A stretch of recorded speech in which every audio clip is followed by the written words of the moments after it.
Saludos, muy buenas tardes, bienvenidos a Málaga TV en este espacio de tertulia. Ya saben, cada lunes abrimos nuestra programación en directo debatiendo de diferentes temas de actualidad. Esta tarde, enseguida les voy a presentar los temas, pero antes quiero saludar a nuestros invitados. Rosario Luque, buenas tardes, bienvenida a Málaga TV. Buenas tardes, encantada de veros. A José Enrique Lara también le damos la bienvenida a este programa. José Enrique, muy buenas tardes. Muchas gracias y es un placer estar otro lunes más con vosotros. El placer es nuestro, José Enrique, y por supuesto también el placer de tener a Maribí Romero en este programa, en esta tertulia. Buenas tardes, bienvenida, Maribí. Buenas tardes, David, gracias como siempre a ti por contar conmigo. Bueno, pues con ellos vamos a debatir algunos asuntos de actualidad que le avanzamos o le resumimos en el siguiente sumario.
Ya estamos de vuelta y para no perder más tiempo y por empezar con el tema más actual, porque conocíamos esta misma mañana esta noticia, y es que Juan Marín será el nuevo presidente del Consejo Económico y Social de Andalucía. El expresidente de Ciudadanos a nivel regional se suma de esta forma a la lista de otros cargos de ciudadanos que se han integrado en los últimos meses en el gobierno regional del Partido Popular. Simplemente una noticia que acabamos de conocer, pero bueno, quiero conocer vuestra opinión sobre este nuevo fichaje, por así decirlo, del gobierno de Juanma Moreno.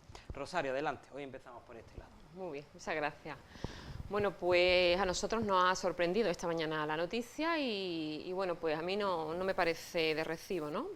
Me parece que las puertas, voy a valorar muy poquito, solamente decir que las puertas giratorias siguen existiendo, que existen, está visto en Andalucía, y que bueno, que si Ciudadanos empezó siendo un proyecto político que quería ser alternativa de cambio y una nueva política, pues con esta decisión y esta incorporación de Juan Marín a este alto cargo, que cobrará un sueldo bastante digno durante un año de manera anual, pues nos parece que al final Ciudadanos que está desapareciendo, pues precisamente esto es signo de que parte de esa desaparición se debe a esta vieja política al final que está practicando. Ha sido más de lo mismo y este tipo de decisiones y de actuaciones pues son muestra de ello.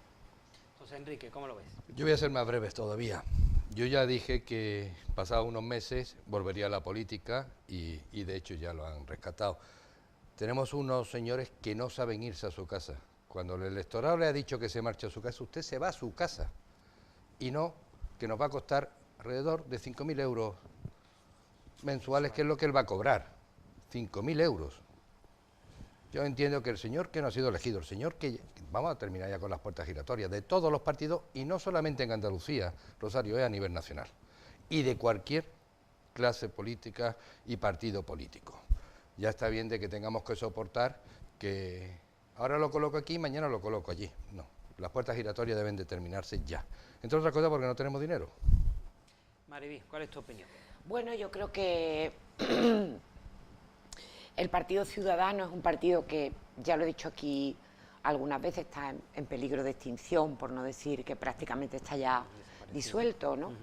Entonces, bueno, yo creo que Juanma Moreno ha sido generoso, ha trabajado, la verdad, que de una manera leal, o al menos en el tiempo en el que estamos juntos trabajando, en momentos muy complicados, los momentos de la pandemia, pues Juan Marín era el vicepresidente de la Junta, en un pacto que también pues el Partido Ciudadano respetó y antepuso los intereses de Andalucía a los de su propia formación política, y yo creo que Juanma Moreno está demostrando que es una persona generosa. Sé que cuando Ciudadanos empezó a entrar en las instituciones, lo primero que dijo fue no a las puertas giratorias, lo sé, y yo lo sufrí, porque yo estuve en las elecciones municipales últimas, me quedé la última por salir, y en aquel momento pues Juan Casal lo primero que pidió fue que yo no entrara en el ayuntamiento en ninguna responsabilidad, no a las puertas giratorias. Pero bueno, Juanma Moreno ha demostrado hoy todo lo contrario.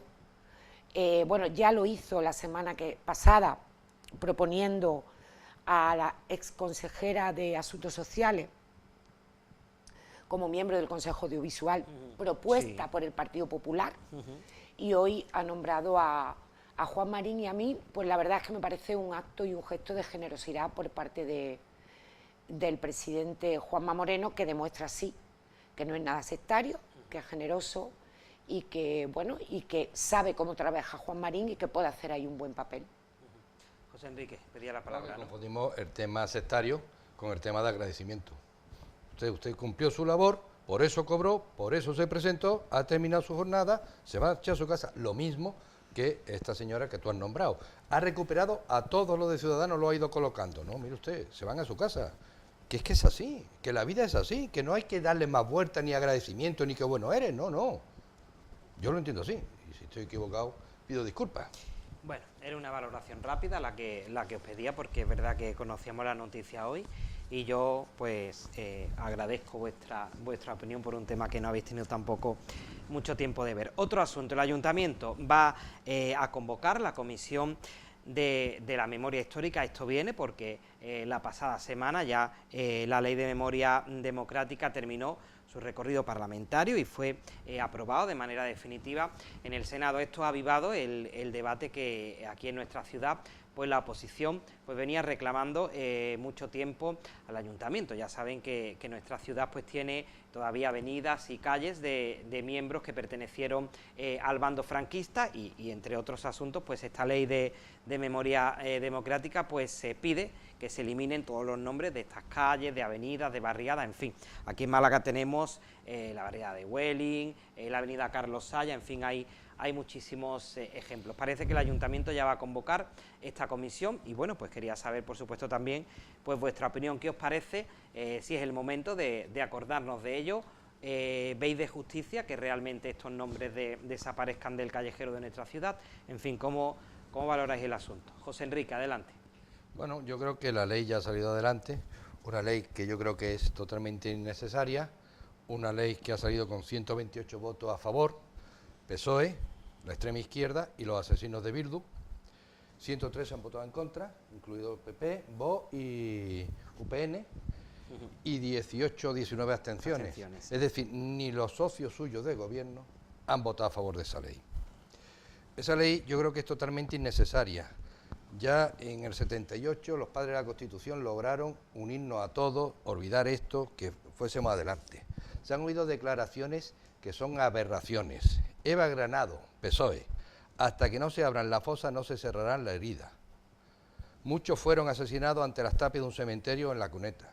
Les recuerdo a los sacerdotes, monjas, padres de familias que también fueron asesinados, y de eso no nos acordamos. O las checas. Pedro Sánchez: dignidad para las víctimas. Esa dignidad que no tienes para los que han asesinado los etarras y que te sientas al lado de ellos. Creo que es totalmente necesaria. El cambio de las calles, creo que el Tribunal Supremo en Madrid está estudiando 50 calles, porque no por el hecho de llevar un nombre franquista hay que quitarlo. Quitamos también, es decir, porque puede ser que se haya beneficiado del franquismo o simplemente le tocó el bando franquista. No por eso tiene que ser malo. O es que nuestros abuelos, los que estuvieron en un bando y en otro, son buenos o son malos.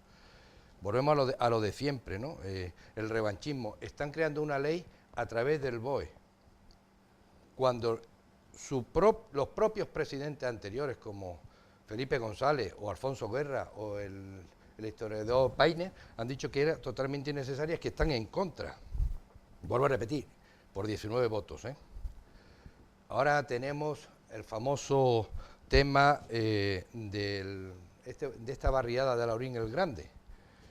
Ahora después yo si me permite, voy a leer un pequeño artículo que han escrito los mismos vecinos de esa localidad, porque dicen que es una aberración. El objetivo de esta ley es volver a calentar el ambiente, destruir la sociedad, de la destrucción. Le corresponde, vuelvo a decirlo, a los historiadores decidir y explicarnos la ley, no a los regidores, no a los políticos que legislen, que se olviden ya, que esto estaba totalmente olvidado, que es que los niños actuales no saben ni quién era Franco, ni quién era Carrillo, ni quién era la Pasionaria, porque estamos diciendo de quitar esos nombres. Y yo digo, la segunda fosa más grande que hay en Europa está en Paracuello Jarama, y uno de los instigadores es Carrillo, y tiene nombre de calle, ¿se la vamos a quitar también? Carrillo fue un asesino, y entró en el 78 o en el 77, cuando se hizo toda esta gran idea que tuvieron y que hasta hoy nos ha llevado sin represalias, sin remordimiento, no nos acordábamos nada, no, hay que volver a calentar el ambiente. Claro, como no gobiernan, tienen que dedicarse a esto. Mariby. Bueno, a ver, yo en este tema, bueno, lo acaba de decir él, ¿no? Es decir, aquí o se hace para todos o no solo para una parte, ¿no? Yo, desde que vengo oyendo de esta ley, que una cosa es, ojo, que ahí estoy completamente de acuerdo, pero para los dos bandos. En nuestro país hubo una guerra, la guerra civil, que dividió a los españoles en dos bandos, y hay fosas comunes de los dos bandos, y hay familias que no han podido enterrar a sus abuelos, a sus bisabuelos, de los dos bandos. Eso es una cosa, que yo ahí estoy completamente de acuerdo, porque todo el mundo tiene derecho a dar sepultura a un ser querido. Y otra cosa es extenderlo más allá para generar desunión entre la sociedad. Acaba de decirlo él, mi hijo acaba de cumplir 16 años y nosotros tenemos la buena, bueno, para mí es una sana costumbre, hay mamás o amigos y amigas que me dicen, ¿para qué haces eso? De ver, cuando podemos, juntos el telediario todos los días. O el del mediodía o el de por la noche, pero siempre lo vemos juntos. Y cuando salen este tipo de noticias, mi hijo, que tiene 16, dice, mamá, con la de problemas que hay en este país, de verdad que estáis discutiendo los políticos en quitar nombres de calles, de plazas y en quitar estatuas. Mamá, pero ¿por qué no se dedican los que tienen que gobernar a que la gente tenga un puesto de trabajo? Eso un adolescente de 16 años, ¿no?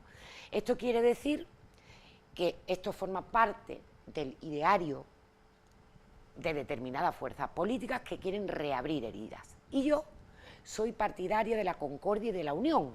Es decir, todo aquello que venga a abrir heridas creo que es un retroceso. Y yo pienso, aparte de otra cosa, el ayuntamiento tiene que convocar ahora la comisión. Pero yo quiero explicarlo aquí porque he sido concejala muchos años, que lo sepan los malagueños, que cambiar el nombre de una calle o de una plaza tiene un coste para todos los ciudadanos, ¿eh? Que no nos creamos que eso es, venga, vamos a convocar la de esta de calle y vamos a cambiar el nombre. No, hay que cambiar la numeración, hay que cambiar todas las direcciones en correos, en fin, claro, efectivamente, los DNI, los domicilios fiscales. Entonces creo que los que han ideado esta ley pues no han caído en que luego a la hora de la aplicación esto tiene una dificultad. Por lo tanto, yo esos detalles ahora de venir a cambiar avenidas, calles, tal, pues la verdad, o lo hacen de los dos bandos o mejor que no lo hagan. Rosario, a ver. Bueno, pues mi opinión sobre esta ley es que, bueno, a mí me parece un gran paso adelante en el sistema democrático español, de hecho su propio nombre lo indica, ¿no? Ley de Memoria Democrática, aprobada el pasado 5 de octubre en nuestro país, para mí es un día histórico y bueno, lo que hace es derogar la Ley de Memoria Histórica de Rodríguez Zapatero, aprobada en el 2007. ¿Y por qué me parece un gran paso hacia adelante? Bueno, pues porque lo que hace por primera vez es condenar, ¿no?, la dictadura de Franco fascista que hubo en España durante muchos años. al igual que en otras partes de Europa, en otros países como Alemania, etcétera, ¿no? Se han condenado la dictadura fascista que hubo a mediados del siglo XX, y esto me parece que a día de hoy, que no hay ningún partido franquista en el Parlamento, pues debería de ser una alegría para todos, porque es una ley de memoria democrática. Para superar esto, a mí me parece muy importante el hecho de que por fin en esta ley se reconoce a las víctimas de la dictadura franquista, sobre todo en esta ley se centra, ¿no?, en los que murieron desde el 36 hasta el 83. No deroga la ley de conciliación que hubo en el 77, por lo tanto mantiene el espíritu de la transición, que por eso lo han criticado algunos partidos de izquierda.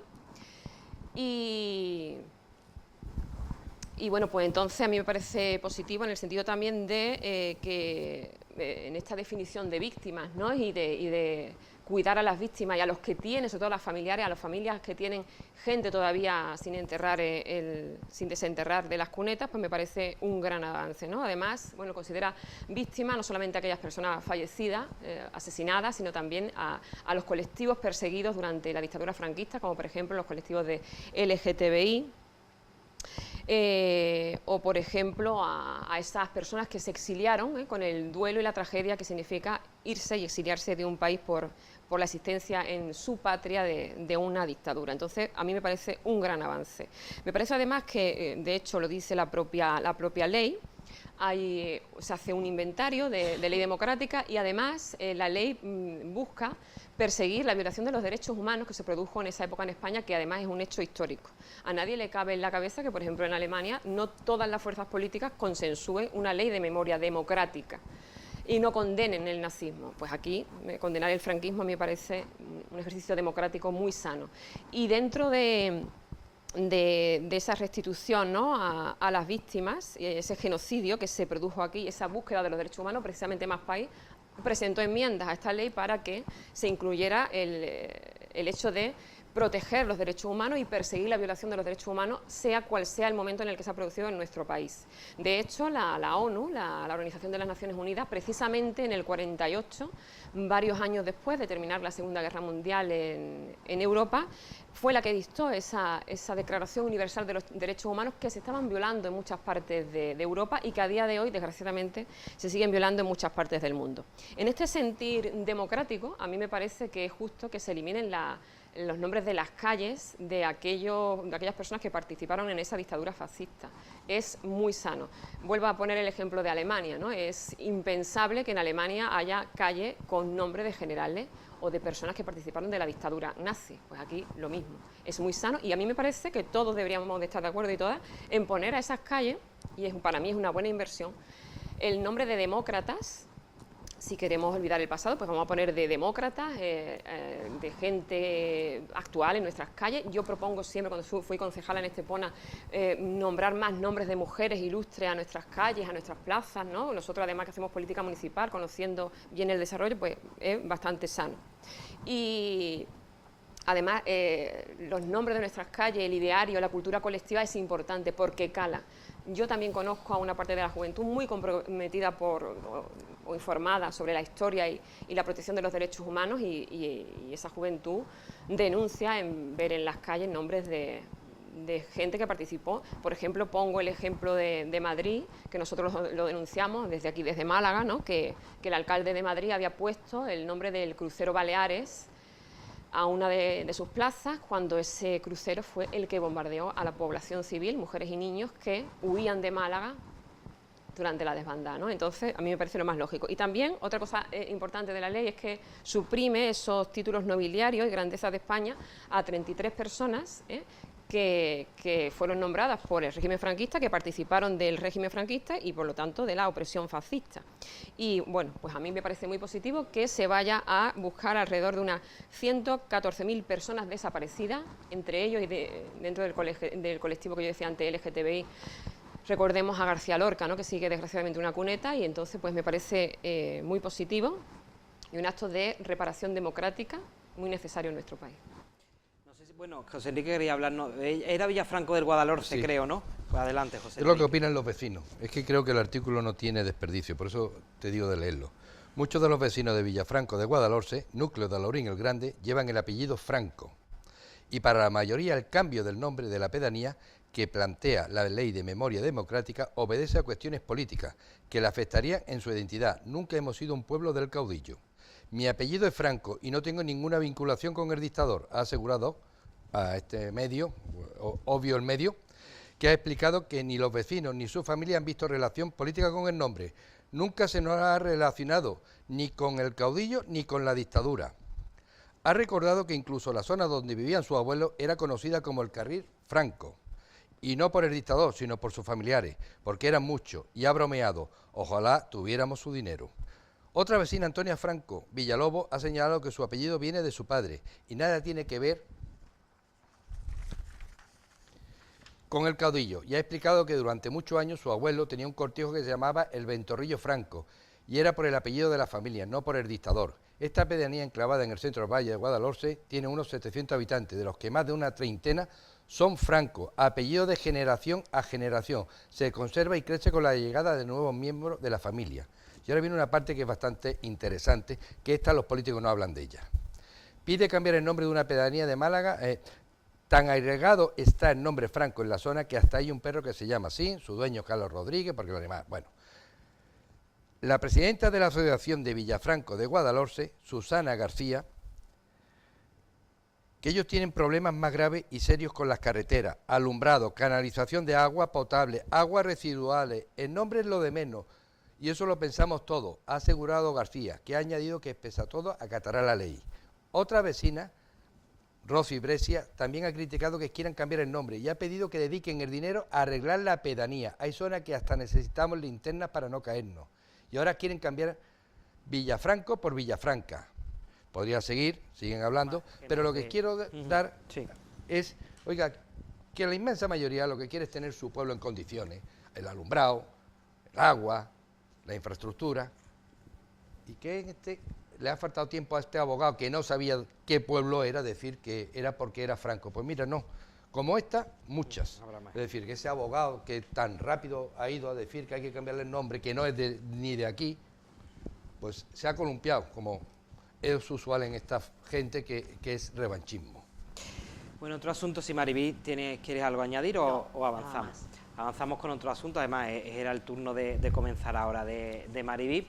La pasada semana el presidente de la Junta de Andalucía, Juanma Moreno, viajó a Bruselas y presentó allí ante el comité un decálogo con exigencias para nuestra comunidad autónoma. Pedía, entre otros asuntos, mayor participación de las regiones en la toma de decisiones de la Unión Europea y también ponía el acento en el aumento de la brecha territorial.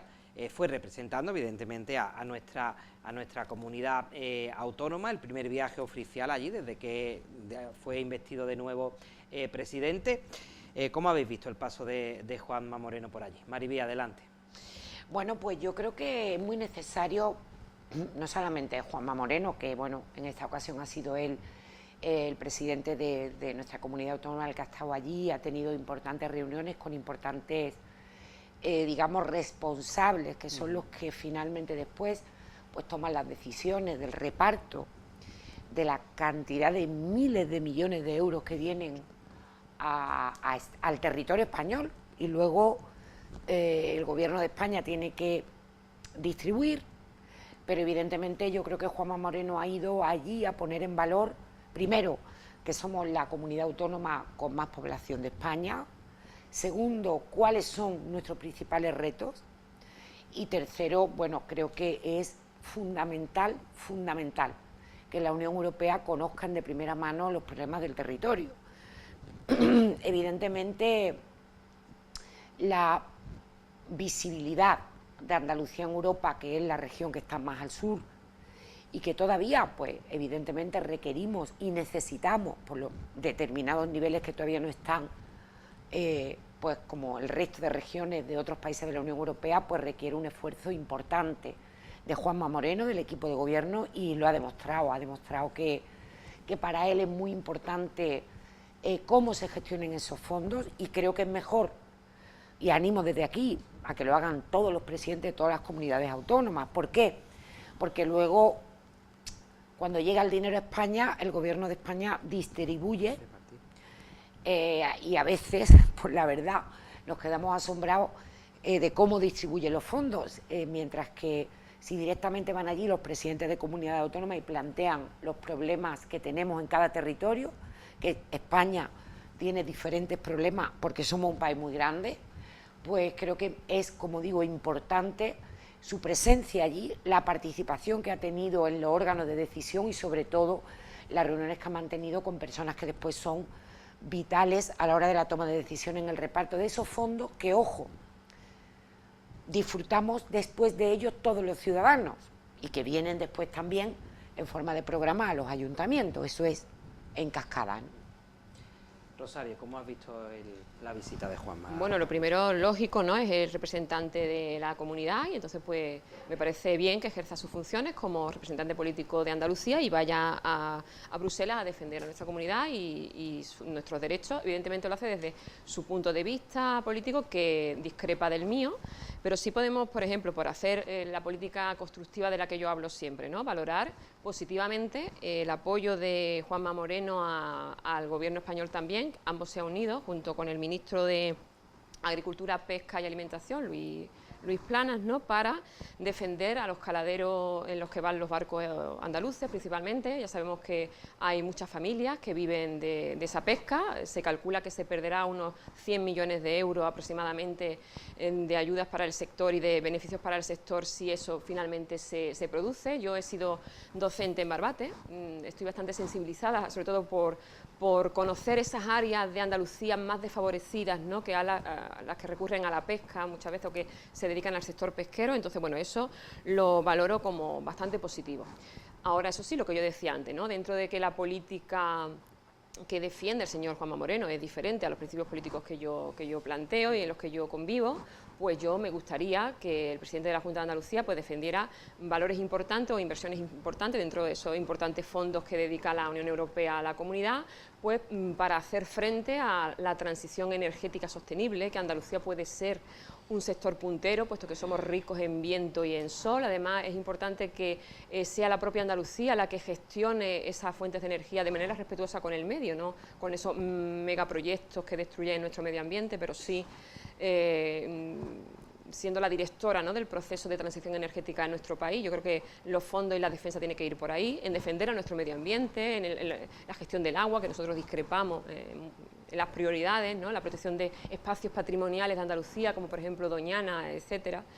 Y bueno, también pedir fondos para invertir, yo lo digo siempre, en la transición económica, ¿no?, en la diversificación económica. De hecho, si ese tránsito económico, esa diversificación existiera, pues no dependeríamos tanto de los fondos europeos, por ejemplo, que decía antes, que nos hace en los sectores primarios y terciarios muy dependientes de los fondos europeos y de la economía internacional. Entonces, yo creo que habría que defender más ese tipo de políticas, también las instituciones europeas, evidentemente, pero bueno, pues como decía antes, sí resalto algunos aspectos positivos y bueno, pues que es lógico que ejerza su función y que vaya a Bruselas a defender desde su punto de vista pues los derechos de Andalucía, ¿no?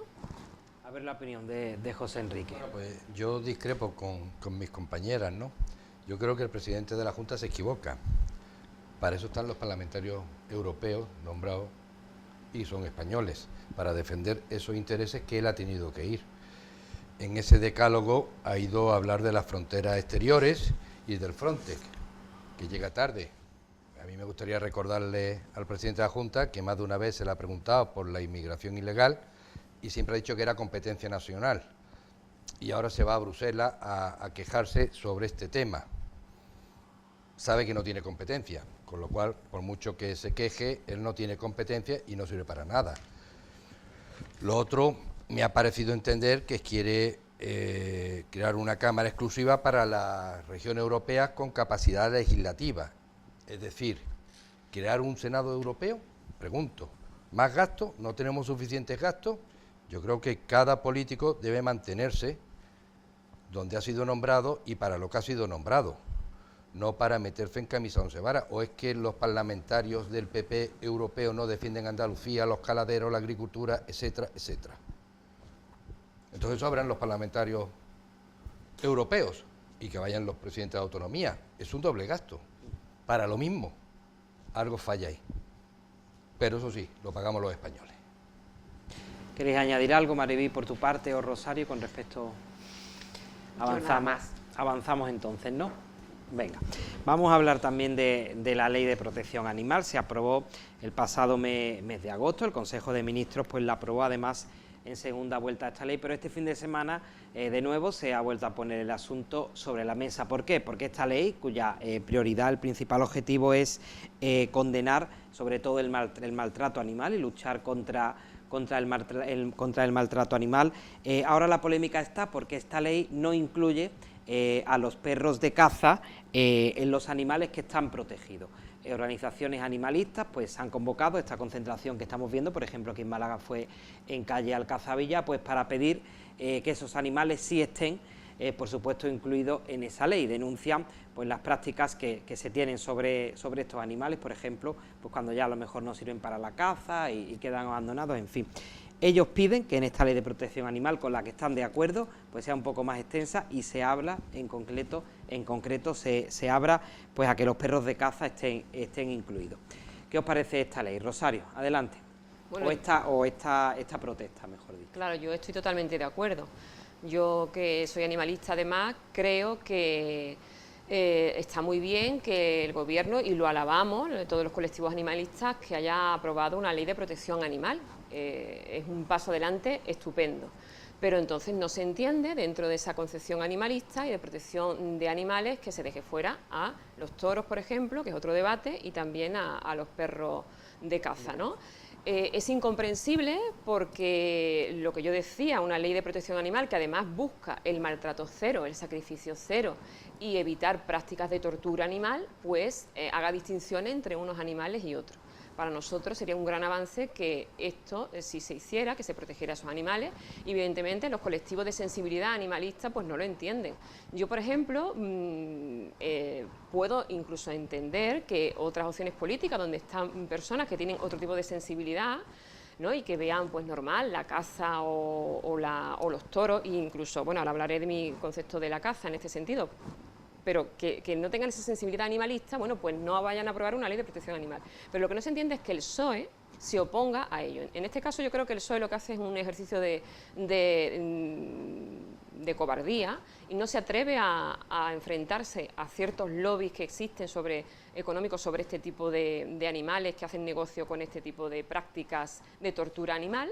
Y bueno, pues no ha tenido el valor de ir al fondo de la cuestión con los elementos más polémicos de la ley, y desprotege a estos pobres animales que quedan a la libre, ¿no?, acción que se pueda realizar sobre ellos, y el Estado debe protegerlo. En el caso que decía yo de la caza, en este caso la ley, no, yo, por ejemplo, repito, me considero, por ejemplo, no antitaurina, sino defensora de los animales. No es ir contra nadie, sino cambiar la conciencia colectiva. Y precisamente esta ley, que el debate sobre la caza es otro, lo que busca no es atacar a un colectivo, sino busca proteger a los animales que puedan sufrir dentro de la práctica de la caza, como tú nombrabas antes, algún tipo de tortura, pues porque no sirven para cazar, porque ya están mayores o por otro tipo de circunstancias que sabemos que se practican. Entonces, si tú estás buscando sensibilidad con los animales, ¿por qué no protege a animales que puedan sufrir eso, que no va en detrimento de que otros no lo sufran? Entonces, por lo tanto, yo creo que ha sido poco valiente, que lo que le preocupa en este caso al Partido Socialista son una serie de votos que le interesan, y también, como yo decía, no enfrentarse a ciertos lobbies que hacen negocio con la tortura animal, y ha sido cobarde y no se entiende. Y de ahí la crítica de las protectoras y demás. Además, eso es que todos los colectivos animalistas y de respeto animal no entienden que se haya quedado fuera, y yo creo que el sentido, lo acabo yo de explicar, es el sentido más o menos que se sobreentiende, y por eso esa falta de valentía del PSOE pues es lo que se le achaca a este Gobierno y se le pide, y además los colectivos animalistas vamos a seguir ahí. Es decir, hasta que no cambiemos la conciencia colectiva, y lo vuelvo a decir, no contra nadie, no contra nadie. Yo respeto a todo el mundo, pero para cambiar la conciencia colectiva a estas alturas no se puede maltratar a ningún ser vivo con sistema además nervioso que siente y padece los malos tratos. No se puede hacer, y menos por diversión. Y entonces pues seguiremos ahí, yo como animalista seguiré ahí, y los colectivos también, y bueno, desde otras fuerzas políticas insistiremos en que se avance en ese sentido. Antes de escuchar a Mariví y José Enrique, vamos a atender, si me permitís, una llamada que tenemos al otro lado. Buenas tardes.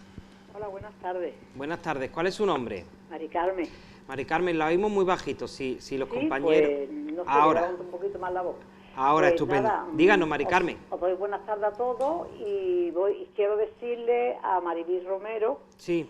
que nada, que aquí estoy esperando que Juanma quiera levantar el hospital y quiera abrir el metro. Este señor del medio tiene toda la razón cuando ha dicho que ese viaje que ha hecho no le hacía falta que fuera allí, porque aquí tiene en Málaga muchas cosas que hacer que no ha hecho.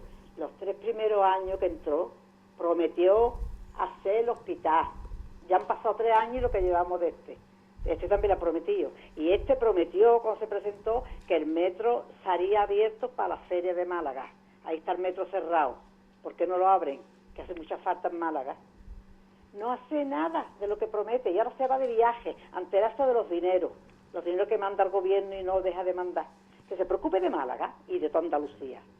Que no se preocupa, que es que no sabe ni lo que va a hacer este hombre. No lo sabe lo que va a hacer.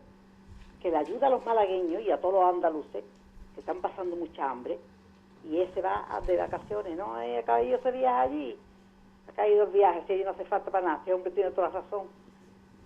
Y eso de los nombres de las calles, pues sí. Yo digo que yo tengo familiares de mi abuelo y de eso que sí, que lo han pasado muy mal y que no debía haber letrero y que no debería, pero sí. También estoy de acuerdo de que eso ya pasó.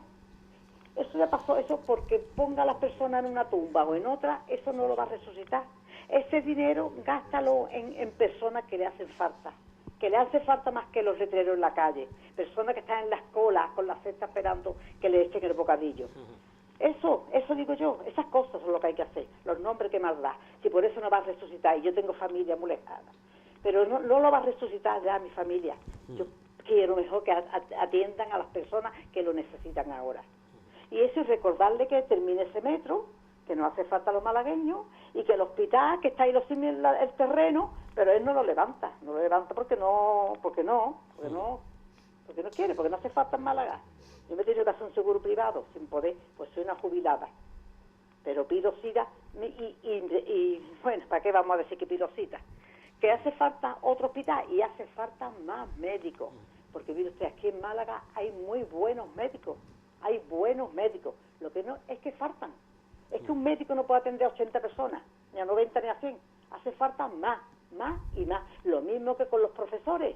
Esta muchacha que está ahí, que es profesora, sabe lo que hay. ¿Para qué miente tanto Juanma Moreno? Que ahora en septiembre han entrado yo no sé cuántos miles de profesores nuevos y las clases están en la mitad de los niños. Se lo pregunta a la muchacha a ver si es verdad. Tengo 2 hijos profesores y eso no es verdad. Eso es mentira pura todo lo que está diciendo. Que se calle y no lo diga. ¿Por qué dice que ha aumentado las plantillas si no lo ha aumentado? ¿Por qué dice que las clases están medias si no están? ¿Por qué miente? Es que es mentí. Y ya las personas no estamos tan chaladas, porque ya tenemos los ojos abiertos, escuchamos y vemos muchas cosas. Y ahí está la muchacha que sabe que eso no es verdad. Mari pues Carmen. sigue diciendo que sí, que hay más profesores. No hay, porque tengo 2 hijos profesores, ¿sabe usted? Están Mari pasando Carmen. lo que no tienen que pasar. Una hija que falta falta una profesora y tiene que estar la otra que está en su clase cubriendo a todas las que faltan y no la meten. Bueno, no quiero cansarme más, perdonadme, y eso, lo que quiero, el hospital y el metro. Agradecemos la llamada, Mari Carmen, muchas gracias. Buenas Buenas tardes. Bueno, hablaba del metro, de los profesores, de la visita de Juanma Moreno, de los nombres franquistas, un poco de todo. Valoramos la llamada así, José Enrique, Maribel, si quiere añadir algo, y Rosario. Adelante, José Enrique. No, yo quería responderle a Mari Carmen. Sí, es cierto. Pero mire, Mari Carmen, estamos hablando del presidente de la Junta de Andalucía, pero es que el presidente de España, para tener la presidencia de la Unión Europea en el segundo semestre del año que viene, el gasto que vamos a soportar los españoles son 146 millones para que él se haga una foto, porque donde esté la presidencia da igual. Estos señores, estos ministros y tal, se han subido el 4% en su sueldo, es decir, el señor Sánchez va a cobrar 7.500 euros al mes.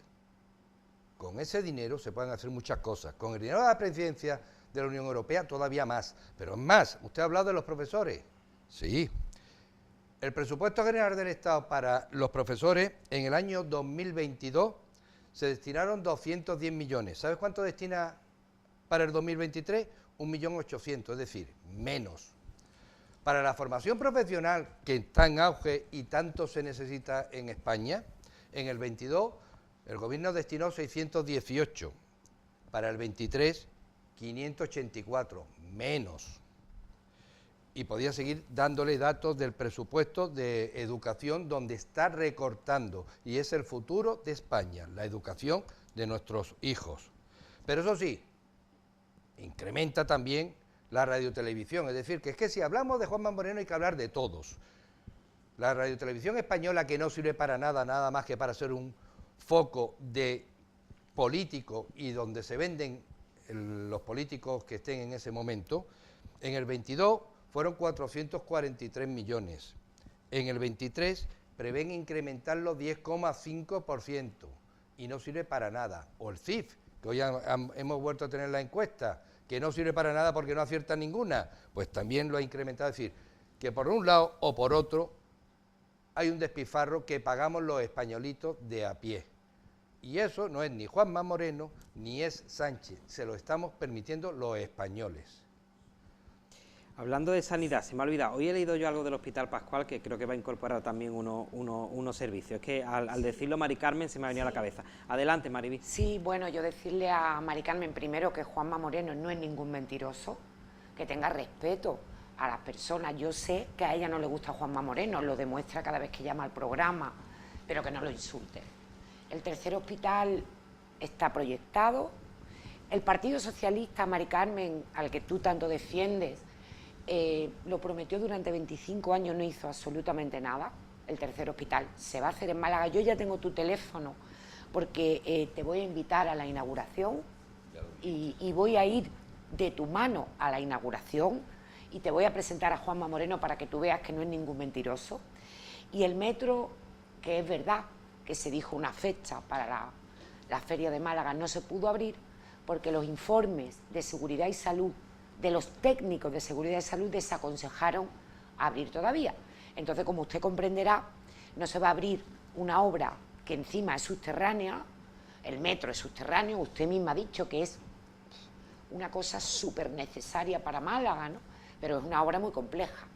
Entonces, esa obra subterránea y compleja, si tienen los técnicos, tienen unos informes que emitir y dicen que todavía no está la obra para abrirse al público, como usted comprenderá, hay que ser prudente y escuchar a las personas que están a pie de obra haciendo la obra. No se preocupe usted, que ya mismo estará abierto el metro y también usted se podrá pasear por ese tramo y así le demostrará, usted podrá comprobar que Juanma Moreno no es ningún mentiroso. Es cierto que Mariví Romero tiene su teléfono, Mari Carmen, porque se lo hemos proporcionado aquí, porque queda en nuestro registro el teléfono y es cierto que ella es verdad que terminó el programa hace ya tiempo y pidió su número. La opinión de Rosario respecto a la llamada y retomamos el tema de la ley de bienestar animal con José Enrique. Rosario. Sí, yo, bueno, al hilo de lo que decía la vecina, como ha hablado de educación, ¿no?, y es el sector en el que yo trabajo, pues en eso tiene bastante razón, ¿no? Nosotros seguimos reclamando una buena inversión tanto a nivel autonómico como a nivel estatal, porque la propia ministra Pilar Alegría también dijo que no se iban a hacer las inversiones necesarias para la bajada de la ratio, y seguimos diciendo lo que dice la vecina, ¿no?, ya que tiene familiares trabajando, se conoce la realidad, nosotros la conocemos y seguimos reclamando, a la comunidad educativa sigue reclamando las inversiones necesarias por parte de las administraciones pertinentes, por las administraciones autonómicas y nacionales, sobre todo autonómicas, porque es la que tiene más competencia en educación en Andalucía, pues las inversiones necesarias para la bajada de la ratio y para aumentar el profesorado de apoyo necesario en los centros para dar una mayor capacidad de trabajo a los profesionales del sector. Bueno, volvemos a la ley de protección animal, como les decía, y era el turno de José Enrique. Adelante. Yo no voy a entrar en los perros de casa porque creo que la propia ley ya es una aberración. Esa ley está hecha por personas que nada más que saben de perros y gatos, domésticos además. No olvidemos que ya cada comunidad tenía su propia ley. Esta la que ha venido es a sancionar, es una ley de sancionadora, se mire por donde se mire, pero además, vuelvo a decir y ahora lo voy a demostrar, que no saben de animales, saben del perro y del gato. Si un perro, por ejemplo, se te escapa, se queda preñado, pues te lo están sancionando entre 10.000 y 50.000 euros. Si no tenemos los animales identificados, lo mismo, entre 10.000 y 50.000 euros. Le quiero recordar a estas señoras, a la ley Belarra, como se le conoce, que hay muchos animales que son difíciles de identificar y que además para identificarlos o alimentar a otros tendríamos problemas. Es decir, quien tiene reptiles, quien tiene simplemente reptiles, necesita un tipo de alimento que tiene que tener o comprar y tal. Normalmente son ratones. ¿Vamos a identificar a los ratones? ¿Le vamos a poner un chip a los ratones? Pregunto. Si no visitamos, si no vemos a nuestro animal en 3 días, sanción de 10.000 a 50.000. Oiga, hay reptiles, hay tortugas que invernan, incluso se entierran. ¿Qué hacemos? ¿Descarbamos para ver si están vivas? Porque según la ley, no, es así, no nos riamos. Según la ley, tienes que verlos y tienes que estar.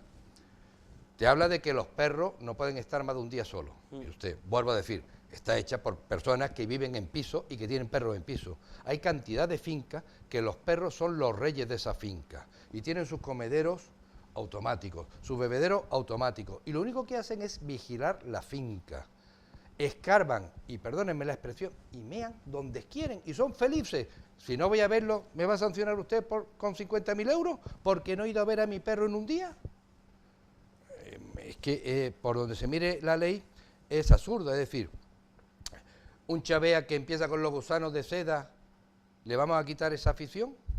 Un chavea que tiene un terrario, ¿le vamos a quitar esa afición? Porque hay que alimentar a esos animales. Es más, es curioso, no nos dejan o no dejan arreglarle la oreja a un perro. Eso es estética. Cuando el ser humano se está gastando un dineral en estética, al perro no le produce nada. Lo operan, le cortan, le dan sus vacunas, le dan su analgésico, con lo cual el perro queda perfecto y muchas veces es por el bien del animal. Eso no lo podemos hacer, está sancionado, pero sí podemos castrarlo.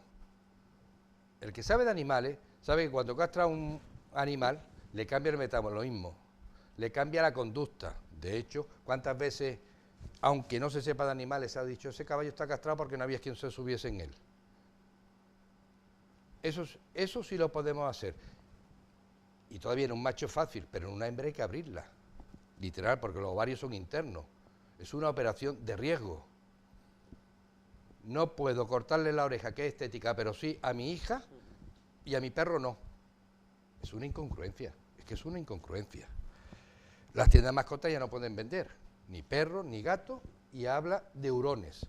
Son las 3 que no deben ver. Pero es que además a los ayuntamientos los va a meter en un follón. Según la ley te dice, las entidades locales antepondrán el control poblacional no letal de la fauna urbana en sus planes de actuaciones en materia de protección animal, garantizando los derechos de animales. Pues muy bien, según este artículo, cuando hay una plaga de rata, la tienen que coger, esterilizarla y soltarla. No, es la ley, es la ley. Vamos a dejarnos de eso. Esta es la ley que han hecho, es decir, al final, ¿qué van a conseguir? Que no se tengan animales. Que no se tengan animales. Si un perro te lo llevas, no hablo de un perro de casa, un perro te lo llevas al campo, se parte una pata, tú eres el responsable y te pueden sancionar. Leamos la ley. Leamos la ley. Yo suelto a mi perro para que corra en el campo, se le parte una pata y encima me cascan la multa. Eso lo dice la ley, no lo digo yo, es leerla. Y así podríamos... Que hay, como me han dicho, por los lobbies, sí. Detrás de esto está el Eurogroup for Animal en España, que tiene 4 tentáculos. FADA, ANDA, Aprimadona y Animal Natura. Y si analizamos, llevan una trayectoria. En el 2019 eran los animales de las granjas, que no se podían comer, pobrecitos, estaban tal. Esos animales cumplen con toda la legislación que hay para poder darnos alimentos y no están en maltrato. En el 20, sobre la protección de los animales carnívoros. Ahora resulta que el lobo, que siempre es una especie sinergética y se considera especie, ya no se le puede cazar.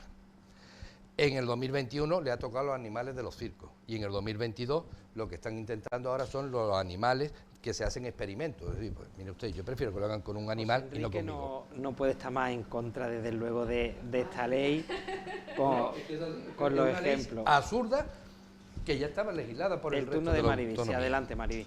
Bueno, pues yo soy animalista y del PP. Yo creo que el sentimiento hacia los animales no tiene ideología política ninguna. Y soy animalista. Yo creo que los animales de caza deberían de estar también protegidos por la ley. Yo creo que es bueno que nuestro país tenga una ley y Andalucía también tiene ya su ley de la legislatura anterior. Y pienso que ha sido un avance importante y estoy a favor de toda la protección que se haga y, por supuesto, muchas sanciones, muchas más de las que ha dicho José Enrique, para los que se dedican a maltratar a animales. Yo no hablo de eso. Ojo, bueno, has puesto tú un ejemplo. Es que me llevo a mi perro al campo y se parte una pata y me sancionan. No, te sancionan si no lo llevas a curarlo. Te sancionan cuando no lo llevas a curarlo. Hay muchísimos vídeos, bueno, de hecho yo, fijaros, soy partidaria y voy ahora a tratar de poner mi granito de arena, ¿no? Y voy a hablar ahora de otro medio de comunicación, pero bueno, es un medio de comunicación público, para que en la radio y televisión de Andalucía haya un programa dedicado a los animales. Creo que es muy importante que tenga un apartado donde se vean los beneficios tan grandes que los animales le dan a las personas. Os recuerdo que hay muchísimas personas mayores, muchísimas personas con discapacidad, cuya terapia más importante es tener cerca a un animal. Ahí se pone de manifiesto que un animal puede ayudar infinito a una persona. Otro apartado donde se muestre cómo las personas ayudan a los animales, y después un apartado importantísimo que, aunque sé que hay detractores de esto, donde hay que mostrar ejemplos claros de maltrato animal. Y curiosamente son los perros de caza los que parece, o por lo menos las imágenes que salen, yo no tengo porcentaje, los que más maltrato reciben o más abandonados están. Entonces yo soy partidaria de que, ya que se ha hecho una ley, que se incluya en la ley a estos animales, ¿por qué no? ¿Qué pasa? Que cuando ya dejas de usarlo porque ya o coge otros más jóvenes o ya no te sirven porque están mayores, los abandonas. Y se ven imágenes que son absolutamente, de verdad, repugnantes. Yo he visto vídeos de maltrato animal que yo decía, Dios mío, los cogía, de verdad, y yo a esas personas las metía en la cárcel. Es lamentable que se pueda hacer ese daño a una criatura que no se puede defender. Entonces, ahí pues me sumo a la petición que han hecho bueno, en toda España y también aquí en Málaga. Sí, ha sido en toda España. Y bueno, pues soy partidaria también de darle el mayor y proporcionar el mayor bienestar a esa ser vivo, llámese gato, perro, hurón, tortuga, pez, me da igual, que proporciona felicidad y proporciona alegría a una persona, porque yo lo he vivido en bienestar social. Yo he visto a niños con discapacidad que han mejorado en terapias con perros y con caballos. Eso es algo que no tiene, hay que verlo, hay que vivirlo. O sea, esa conexión que hay entre ellos, ¿no? O esos perros guía para las personas invidentes, ¿no? Entonces, bueno, pues yo considero que son una parte muy importante de nuestra sociedad y me alegro que formen o sean considerados ya una parte más de la familia. Por cierto, que va bastante avanzado también el cementerio de mascotas aquí en la ciudad de Málaga, que vamos a tener, donde también es verdad que un ser vivo, perro, gato, que convive contigo tantos años, pues se merece también un lugar a donde poder ir y poder recordarlo, ¿no? Si quieres añadir algo rápidamente. Sí, yo quería incidir en lo que dice la compañera, ¿no? La importancia de la didáctica, de educar en el respeto a la vida animal, y si es por parte de las instituciones o de los medios públicos, pues maravilloso. Por eso hay colectivos, nosotros los antitaurinos, yo ya digo que más que antitaurina me manifiesto como defensora de los animales, porque no voy en contra de nadie, sino de proteger a esos animales. Pues trabajaría también para que en las televisiones públicas no se emitieran corridas de toros, y recordar lo que sufren no solamente los toros en las corridas de toros, que evidentemente son los más perjudicados, sino también los caballos. Los que estamos allí en las plazas defendiendo a los animales, vemos salir a los caballos con unos ataques de ansiedad terribles que sufren en las plazas de toros. Así que, bueno, trabajar por eso, por el cambio de conciencia, ¿no? Y la didáctica, para que todas y todos veamos una barbaridad el maltrato animal. Algo más rápidamente, José Enrique, y vamos a... Que quede claro sí. que yo estoy en contra totalmente del maltrato, Claro, estoy en contra de este tipo de ley. Es decir, se me ha olvidado un dato que es significativo. Para tener un perro tienes que pasar un pequeño examen junto con el animal. Yo lo veo una incongruencia, es decir, para tener hijos no pasa nada, pero para tener un animal vas a tener que pasar un examen que en principio es gratis. En principio, ya veremos. Y no se sabe en qué consiste, pero hay que pasar un examen para tener un perro o un animal de compañía. Ojo, y yo soy un defensor de los animales. Y no creo que ninguno de aquí me superéis. Yo tengo ahora mismo 5 perros, de ellos 4 mastines. Tengo una cabra porque a mi hija le gusta la cabra y es una perra para ella. Es una auténtica perra. Es decir, que yo tengo animales y cuido. Y cuido los animales. Hombre, y los cuido. Suponemos, ¿no? Claro, y los cuido. Que tiene una Lo que casa sí grande. es que es absurdo la ley. Es decir, yo no puedo cruzar a mis perros, yo no puedo cruzar las parejas que yo tengo. ¿En base a qué? Pero sí puedo castrarlos. ¿En base a qué? Usted me va a decir lo que yo tengo que hacer con mis perros. Eso es lo que yo estoy en contra. Te vuelvo a repetir. No, se da por hecho que por supuesto está en contra del maltrato animal. Eso ha quedado demostrado. Una pequeñita pausa para la publicidad y volvemos ya en esta recta final con algunos temas que nos quedan pendientes.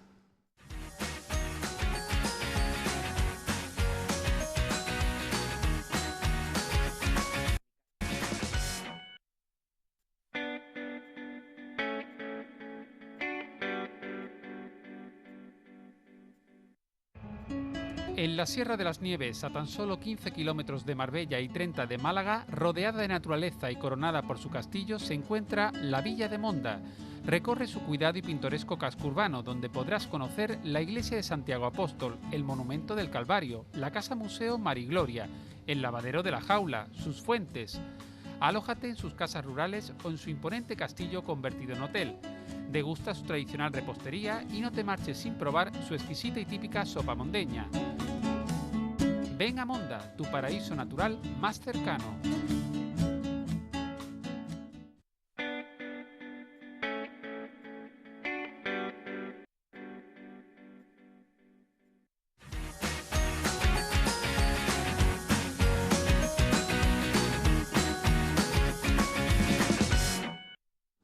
Hemos seguido debatiendo durante la publicidad, pero nos dicen los compañeros que tenemos a alguien al otro lado del teléfono. Buenas tardes. Sí, buenas tardes. Buenas tardes. ¿Cuál es su nombre? Paco. Paco, adelante, díganos. Vale, bueno, pues mire, yo que estoy escuchando y este señor Enrique, Sí. pues ahora se ha referido, ¿me escucháis, no? Sí, perfectamente. Vale. Mira, se ha referido a que el gobierno, el presidente Sánchez, que es muy malo, ha subido el sueldo, se ha subido él el sueldo y se lo ha subido a todo el gobierno y todo esto. Y entonces ha dado los datos exactos de lo que gana el presidente del gobierno. Sí. Y eso puede ser mucho o puede ser poco, pero habrá que hacer una comparativa, me parece, ¿no? Yo no sé si tiene todos los datos de lo que gana el presidente, por ejemplo, de la Junta de Andalucía y los consejeros, lo que gana la presidenta de Madrid y sus consejeros, lo que gana el presidente de Castilla y León y su vicepresidente, que por cierto es un vicepresidente sin cartera, que lo único que hace es al Parlamento a insultar a la gente y por eso tiene un sueldo que ni él ni yo lo tenemos, ¿sabes? Y no hace nada más que eso. La única misión que tiene es, y cuando se dicen los datos, pues habrá que decir todos los datos, igual que antes decía que si los muertos de un lado y los muertos de otro tienen que ser todos los muertos, pues también tiene que ser, y esto será comparable con uno y con otro. Resulta ser que la presidenta de Madrid gana 20.000 euros más al año que el presidente del gobierno, y las atribuciones, lógicamente, y la responsabilidad no es la misma. Cualquier consejero de Madrid gana más que cualquier ministro. El alcalde de Madrid gana más que el presidente del gobierno. Entonces resulta que si lo comparamos en las responsabilidades que tiene y cada uno, me parece que no es el presidente del gobierno el que gana más. Me parece que no. Por otro lado, dice que nos va a costar 146.000 euros, me parece que ha dicho, la presidencia de la Comisión Europea. De la Unión Europea. Esto sí, va por turno, señor. Y ahora le toca a España. Y el presidente es el que es. O sea, que no es Pedro Sánchez el que busca esto. El presidente es el que está. Y ahora le toca a España, pues le toca. Y ya hasta dentro de, como es cada 6 meses, pues hasta dentro de X años, pues no le toca otra vez. Ya está bien de informar, siempre tirando. Busca siempre busca, aunque no esté en el programa, no esté, le han preguntado ahí por Villafranco de Guadalhorce, no sé cuánto, y ya salta que si el presidente del gobierno, siempre aprovechando la ocasión. Diga usted eso y diga usted lo otro también, ¿vale? Estoy esperando que usted lo diga, hombre. Muchas gracias, ¿eh? Gracias, Paco. Ahora le va a contestar José Enrique. Gracias por la llamada, Paco. Buenas tardes, José Enrique, si quiere contestar yo a de telespectador. Villafranca del Guadalhorce no he nombrado al presidente. Que yo sepa, no he nombrado al presidente, he nombrado a un abogado que se ha instaurado la potestad. Y referente a los gastos, es porque hoy tocaba los gastos del presupuesto para el ejercicio que viene de España. Simplemente por eso traigo esos datos tan concretos, porque me lo tenía preparado para el día de hoy. Evidentemente, igual que he dicho que Bonilla no tenía que ir a Bruselas, pues opino lo mismo, que es rotativo, sí, y también se puede decir que no interesa, que no tenemos economía para aguantar eso, que ese dinero se puede destinar a otra partida que los españoles prefieren. No porque nos toque, tenemos que aceptarla, oiga. Bueno, otro asunto también importante, hemos hablado otras veces, pero siguen sucediéndose noticias respecto al precio de la vivienda. Es muy difícil hoy en día independizarse. Un problema que, fíjense, hace unos años solo era de la juventud, y aunque es verdad que sigue siendo el colectivo que más lo sufre, pero cada día afecta a otros sectores de la población de distinta edad. Y es que Málaga es la provincia española donde más ha subido en los últimos tiempos el precio del alquiler de viviendas y también el precio de venta. Se hacía eco de estos datos su medio de comunicación local a través de un informe que elaboraba la consultora GESVAL. Yo tengo aquí algunos datos, por ejemplo, fíjense, cuando la media nacional, el precio del metro cuadrado está en torno a los 1.500 euros, en la ciudad de Málaga el precio de venta, está por encima de los 2.200 euros. Es una cantidad muy significativa, y con respecto al alquiler está ya en el 12,7% la subida de alquiler, y el precio del metro cuadrado está en 12,1 euros. El alquiler son unos precios pues realmente por las nubes, y es verdad que cada vez escuchamos a más gente y a más jóvenes pues que no pueden independizarse. Antes no se podría comprar algunas personas una vivienda, pero sí la podían alquilar, pero es que hoy en día ni siquiera se pueden permitir los alquileres. Y ya he hablado yo de más, porque aquí los que tenéis que opinar sois vosotros. José Enrique, adelante, que era tu turno. Ese mismo artículo que tú has mencionado te dice que el esfuerzo de una familia para poder tener una vivienda es un 34,3, que no debe superar el 35. Estamos ya muy próximos a superar ese escalón, que puede ser un peligro para las compras. Y se habla de los jóvenes, pero es que también las familias numerosas tienen problemas porque están en viviendas antiguas, y viviendas que necesitan reforma, viviendas que no cumplen con los requisitos mínimos. Yo creo que desde el gobierno, tanto autonómico como nacional, se tienen que poner las pilas en este sentido. Es decir, en los presupuestos generales del Estado creo que se mantiene la partida destinada a esto, que no se han aumentado, y en la Junta de Andalucía, pues bueno, tienen que coger este toro de verdad, porque es un toro que sí es muy preocupante.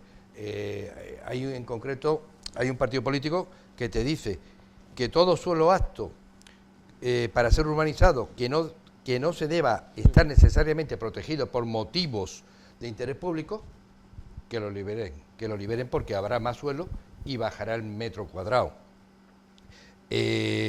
Se tiene que fomentar una relación de la Junta, ¿no? La Junta de Andalucía debe fomentar una relación entre público y privada para que se puedan hacer construcciones. No olvidemos que muchas constructoras ya no quieren hacer casas porque no saben si la van a vender y se van a meter en un laberinto que después le puede costar a ellos mucho dinero, ¿no? Todos sabemos que los jóvenes viven con los padres porque no se pueden independizar, pero es que hay familias numerosas que también tienen ese problema, que necesitan una vivienda más grande. Se debe de actuar y potenciar, bajar los impuestos tanto al constructor como al que quiera vender, el que quiera hacer un alquiler social, se le deben de bajar los impuestos para que le sea rentable el poder alquilarla. Al constructor lo mismo, porque al final es un beneficio para todos, ¿no? Otra cosa que tiene que vigilar la Junta de Andalucía son los pisos de VPO que están vacíos, que lo hay, o pisos de VPO que tienen, una misma persona tiene 2 o 3 pisos de VPO. Es incomprensible y me consta que lo tiene porque yo me dedico a eso y sé que los tiene en distintas localidades de Málaga, pero los tiene. Tú dices, bueno, ¿cómo es posible que tenga 3 pisos este tío de VPO?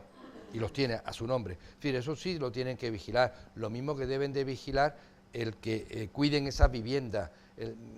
Se está hablando de que el Sareb parece ser que quiere llegar a un acuerdo también con este tipo de viviendas de terrenos, que sea público-privado, para poder gestionar esos terrenos o esas viviendas que tienen con unos alquileres baratos o que sean accesibles por las familias, ¿no? Es un problema muy gordo, que debe de atajar la Junta de Andalucía con una ayuda y unos incentivos tanto a los empresarios como a los que quieran llegar a esas viviendas, como los que tengan viviendas y quieran alquilarlas en esa franja económica. Es decir, que es que tú lo has dicho, estamos pasando la franja. Es que en el resto de España un alquiler está en 750 euros y aquí está en casi en 1.300 euros. Mariby. Bueno, a ver, el tema de la vivienda es un tema siempre complejo. Málaga, especialmente Málaga, que es el tema que traemos aquí, pues tiene rachas donde es verdad que los precios están desorbitados. Ahora mismo los precios del alquiler en Málaga están desorbitados. Una barbaridad. Desorbitados. Y eso es porque no hay viviendas. Entonces, al no haber viviendas, hay pocas, pues los propietarios las ponen muy caras. Hay ayudas de la Junta de Andalucía para el alquiler de viviendas. Hay apoyo de la Junta de Andalucía para los propietarios también.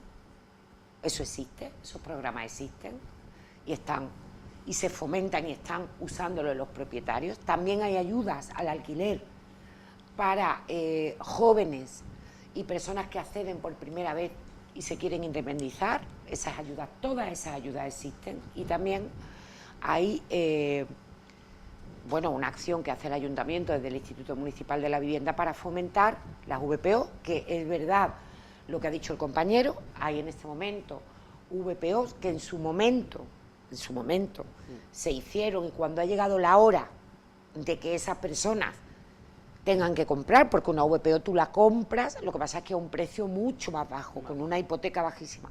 No han podido, no han reunido los requisitos, y el Instituto Municipal de la Vivienda sigue con esa oferta abierta para las personas que puedan y quieran acceder a ese tipo de vivienda. Hombre, me ha extrañado mucho el dato que ha dado, que no lo pongo en duda, porque él se dedica, o creo que se dedica al tema de la administración de fincas, de que una misma persona tenga varias VPO.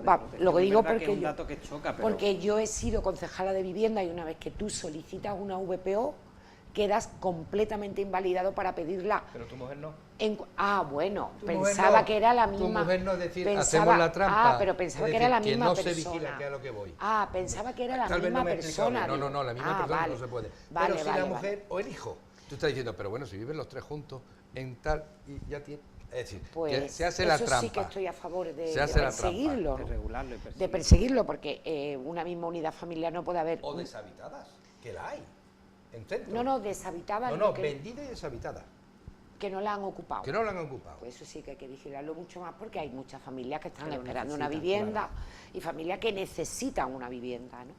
Yo sí soy partidaria de que se fomente mucho tanto desde el Gobierno de España como desde el Gobierno de la Junta de Andalucía, medidas para corregir los precios. Una de ellas pudiera ser la que ha comentado el compañero, de liberar o poner más baratos suelos con idea de que haya más oferta. En el momento en que haya más oferta de vivienda, el precio baja. Eso es macroeconomía, eso es macroeconomía. Entonces, pues yo sí soy partidaria de ese tipo de medidas porque me consta que hay muchísimas familias que lo necesitan y sobre todo también mucha gente joven que necesita y quiere independizarse y tiene que acceder a una vivienda. Rosario. Sí, bueno, analizando el problema este que tenemos de fondo, porque este no es un problema actual, es un problema endémico de nuestra zona. La crisis económica, la enorme crisis económica que tuvimos en el 2007 venía también por este tema a nivel nacional, municipal, autonómico y del mundo casi occidental, ¿no? Es decir, las economías europeas, la española particularmente, que se centra en sectores muy minoritarios, bueno, en pocos sectores, quiero decir, turismo y en el tema de la vivienda, pues genera una burbuja especulativa, y cuando la economía se centra en una burbuja, en este caso una burbuja inmobiliaria, pues su propio nombre lo indica, pues se quiebra fácilmente, y además la ley de la oferta y de la demanda es la que fija el precio de un bien de primera necesidad. No olvidemos, la vivienda es un bien de primera necesidad, y entonces pues como la economía se centra en la construcción, en la compra-venta de viviendas, pues el precio de la vivienda va a ser un problema endémico siempre.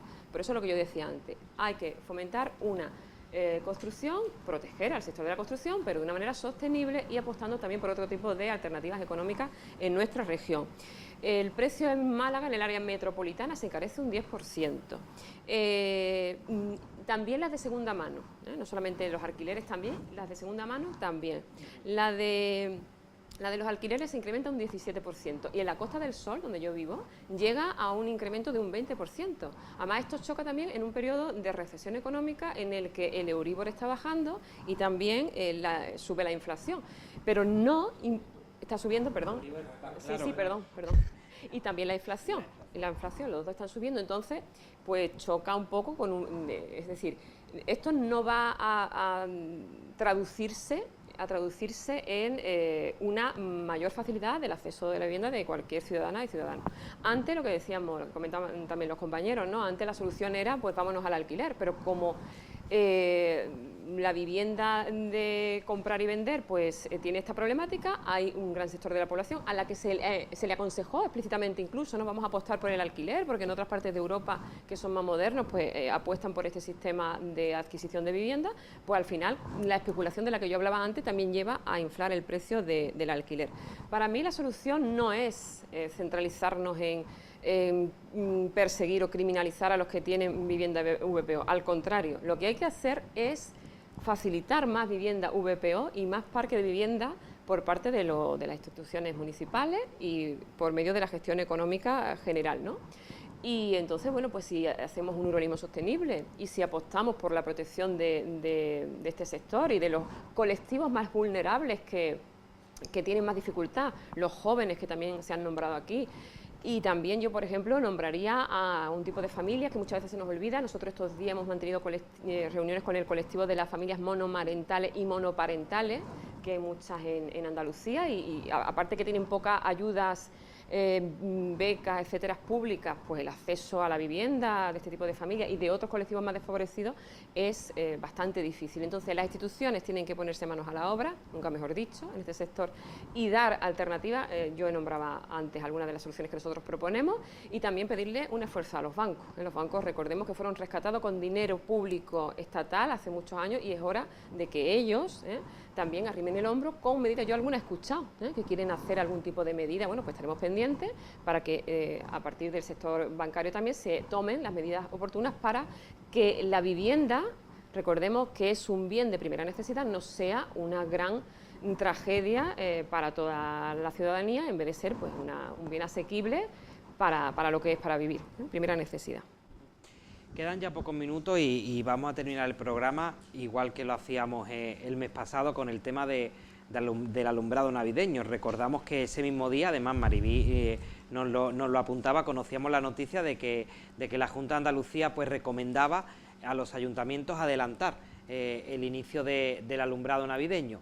finalmente después se rectificó y lo dejó en manos de las administraciones locales, y la pasada semana conocimos que el alumbrado de aquí, de nuestra ciudad, del que por cierto Calle Lario pues va a estrenar este año alumbrado, va a desaparecer ese Bosque de los Cuentos, creo que se llamaba Bosque de los Cuentos, no es que ahora me he liado con Parque de los Cuentos del Museo de la Aduana, era Bosque de los Cuentos, Bosque Encantado, no recuerdo bien, pero bueno, el que lleva varios años ya en Calle Larios. El ayuntamiento pues decía que no retrasaba la fecha, se encenderá el 26 de noviembre como estaba previsto, pero sí que reducía el horario de alumbrado, desde las 6:30 de la tarde de lunes a viernes hasta las 12 y los fines de semana hasta las 2:30.